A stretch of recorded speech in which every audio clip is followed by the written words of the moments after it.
Well, good morning, everyone, and so good to see you all here today. Before getting to the HCC, let me just comment briefly on the events of the last few days. Over the weekend, as you know, Iran launched hundreds of missiles and drones against Israel.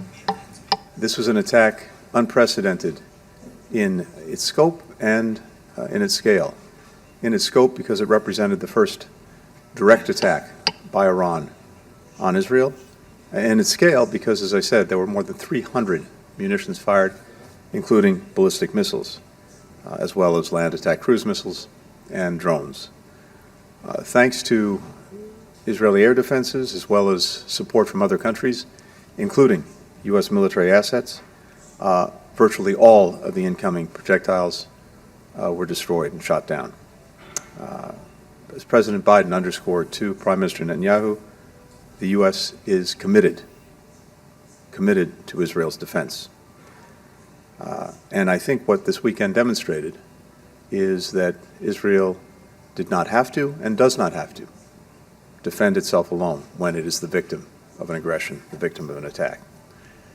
In the 36 hours since, we have been coordinating a diplomatic response to seek to prevent escalation.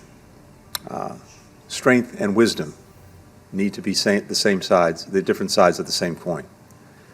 I've been in close communication with counterparts in the region, and we will continue to do so in the hours and days ahead.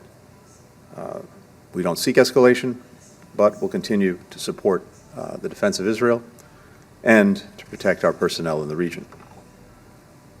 Now, for today, let me say how pleased we are to welcome our Iraqi colleagues here to Washington. And I'm particularly glad to have the Deputy Prime Minister here with us this morning to kick off what is the second U.S.-Iraq Higher Coordination Committee with the Sudani government. We just had an excellent meeting with Prime Minister Sudani. I'm grateful to him for receiving us this morning, and of course we look forward to a meeting shortly between the Prime Minister and the President.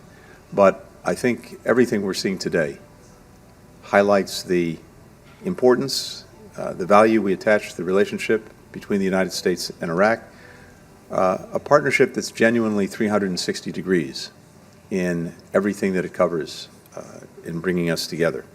Prime Minister's visit to Houston and to Detroit is another indication of the breadth and depth of the relationship, not only between our countries, but also between our people. Through the HCC and the meetings today, we are working to strengthen and expand that 360-degree partnership. We're focusing on a half a dozen issues, including energy security, democracy, the rule of law, climate and water. The American private sector remains very interested in engaging, in investing, in lending its expertise to Iraq, especially when it comes to energy. Through these efforts, we look forward to helping advance the Prime Minister's affirmative agenda and seeing Iraq succeed.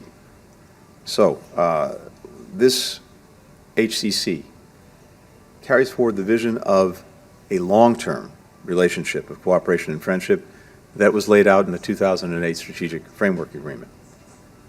Our mission today, our goal today, is to make concrete progress on that vision, to continue to transform it into reality, and a reality that benefits people in Iraq, benefits people in the United States, benefits people in the region. And with that, it's a great pleasure to welcome Minister Tamim and to have you here today. Mr. Minister.